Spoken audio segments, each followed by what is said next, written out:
A long list of initiations in the software space at Wedbush. We're talking CrowdStrike, Datadog, Okta, and MongoDB, among others, getting a very bullish outperform rating at the firm heading into the new year. And right now, we have the analyst behind all those calls. He joins us right now. Taz, thank you very much for being here. We appreciate it. Sure. Thanks for having me. All right. I want to start off with some of the names you mentioned, a lot of them in the cybersecurity or cyber monitoring space. We're talking CrowdStrike, Datadog, and Okta.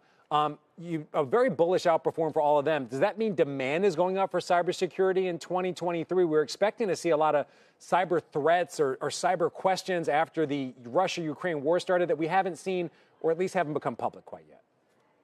Sure. Our framework is based on two things. One is company fundamentals and demand, and then also looking at the stock drivers, where the numbers are pricing in a lot of the sort of slowdown that is expected next year. So the framework is not just based on the demand drivers alone. It's based on where the numbers are, what is being priced into the stocks. So given the risk reward, given where the stocks are today, we think that these stocks are attractive from a risk reward perspective. So demand is holding up better in security than other names, but there is a little bit of slowdown, given that we had strong spend in the last 2 years.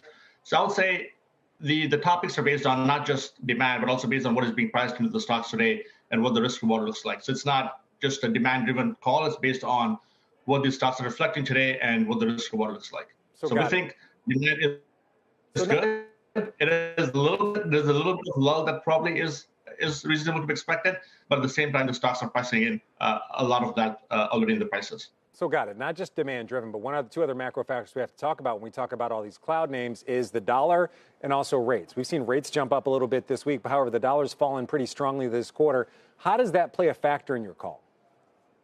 Sure. So we look at the valuations across the board, and we try to factor in how much of the interest rates are being priced into the stocks right now. So if you look at the 10-year yield chart, rates are almost 4% now. And the last time rates were this high was back in 07 and 08. And we looked at what the valuations were on a growth-adjusted basis back in 07 and 08, and compared that to where the prices are today, the valuations are today. We think most of the stocks are pricing in a 4% rate today. So I think a lot of the stocks in our coverage are pricing in a 4% interest rate. The risk to these stocks comes from the numbers. I think there are some names that still have high expectations, and numbers need to come down. So that's where we think that the downside risk could come from. Taz, let's talk technology and moats and advantages for a moment. When I look at and talk to the likes of CrowdStrike and Zscaler, they talk about the power in having a platform that's extensible, where they can let customers try before they buy, retain them, and then upgrade them into new services as needed. But then you've also got some younger firms out there, not yet public, like Arctic Wolf, that will argue it's gotten too complicated managing your own cybersecurity. So they've got a concierge service where their employees will tailor make the cyber solution for you. Of those things, what do you think is the more important play heading into 23 and beyond that's going to spark the greatest growth? Sure. So I think it's a bit of both, because there are companies that already have a lot of IT investments and IT staff.